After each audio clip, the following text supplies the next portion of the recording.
दिल्ली में 4 दिन में लूट की एक बड़ी और वारदात। कश्मीरी गेट इलाके में बाइक सवार बदमाशों ने व्यापारी की स्कूटी लूटी। व्यापारी की स्कूटी में 3 लाख कैश था। पुलिस सीसीटीवी की मदद से बदमाशों की पहचान में जुटी। दिल्ली के प्रगति मैदान लूट केस में 7 आरोपी गिरफ्तार। प्रदीप और बाला यूपी से पकड़े गए। सीएम अरविंद केजरीवाल ने कहा, देश की राजधानी में जंगल राज, कानून व्यवस्था नहीं संभलती तो जिम्मेदारी हमें दे दें। केंद्रीय मंत्री मीनाक्षी लेखी ने दिल्ली के कानून व्यवस्था को सही बताया। कहा, पंजाब में हालात सबसे ज्यादा खराब। दिल्ली के जंगपुरा एक्सटेंशन में मेघालय सरकार के एडवोकेट जनरल के घर में नौकर की हत्या, दूसरे नौकर को चाकू मारकर घायल किया। दिल्ली पुलिस की क्राइम ब्रांच ने 2 आरोपियों को गिरफ्तार किया। घायल नौकर का निजी अस्पताल में इलाज जारी। पुणे में एक लड़की पर धारदार हथियार से हमला। स्थानीय लोगों ने हमलावर को पकड़कर पुलिस के हवाले किया। लड़की पर हमले का वीडियो आया सामने। एक तरफा प्यार के मामले में आरोपी ने किया था लड़की पर हमला। उत्तर प्रदेश, मध्य प्रदेश और महाराष्ट्र में अगले 5 दिनों तक भारी बारिश। मौसम विभाग ने जारी किया बारिश का ऑरेंज अलर्ट। गुजरात और महाराष्ट्र के कई इलाकों में आज भी भारी बारिश की वजह से लोगों को होगी परेशानी। उत्तर प्रदेश, राजस्थान, उत्तराखंड, हिमाचल प्रदेश, कोंकण और गोवा में भी बारिश को लेकर अलर्ट। गुजरात के वलसाड़ में बीती रात से हो रही है बारिश। मूसलाधार बारिश से शहरों के कई इलाकों में भरा पानी। असम में 11 जिले बाढ़ से प्रभावित। 1.5 लाख से ज्यादा लोगों पर बाढ़ का कहर। बजाली जिले में तटबंधों पर शरण लेने को मजबूर हुए लोग। पानी में डूबे 48 गांव। मानसून को लेकर एमसीडी की तैयारी। दिल्ली की मेयर शैली ओबरॉय बोली, सभी विभागों को मिलकर काम करने को कहा गया। यूसीसी पर प्रधानमंत्री नरेंद्र मोदी के बाद एक्शन में केंद्र सरकार। गृह मंत्री अमित शाह से मिले कानून मंत्री अर्जुन राम मेघवाल।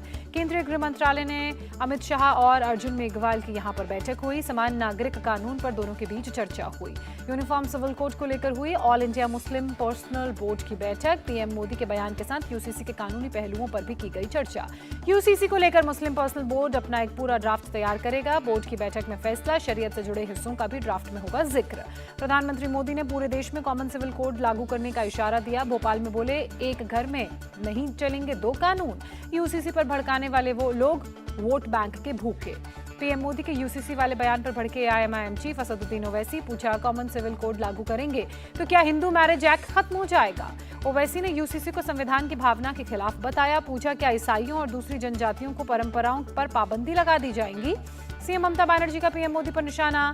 कहा, मुसलमानों की तस्वीर दिखाकर जता रही हमदर्दी। आपके राज्य में अल्पसंख्यकों और दलितों को पीट पीट कर मार डाला गया। एआईएमपीएलबी सदस्य आरिफ मसूद बोले, देश के सभी वर्गों की संविधान पर भरोसा है, वो इसे बदलने नहीं देंगे।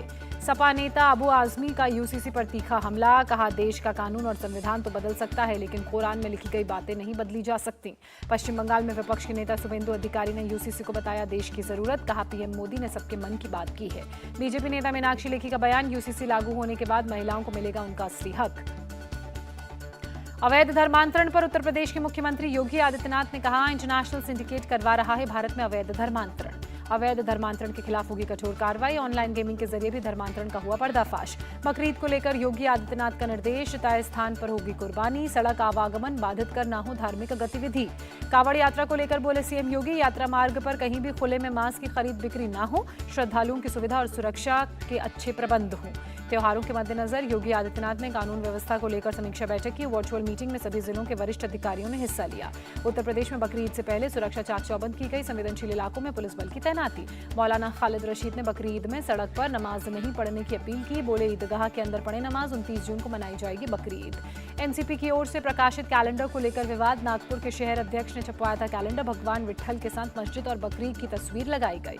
बीजेपी ने एनसीपी नेता की ओर से छपवाए गए कैलेंडर का विरोध किया। नागपुर के पुलिस कमिश्नर से की इसकी शिकायत। हिंदू देवी देवताओं के अपमान का आरोप लगाते हुए कार्रवाई की मांग।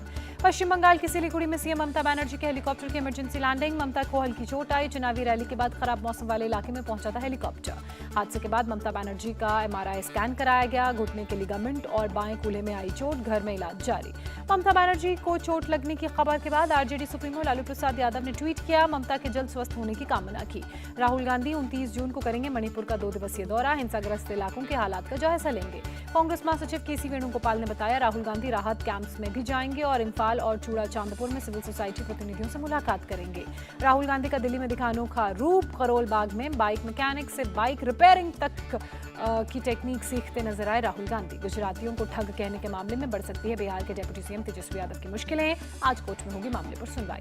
बिहार सरकार का बकरीद पर बड़ा फैसला। सरकारी कर्मचारियों और पेंशनधारियों को आज मिलेगा सैलरी और पेंशन।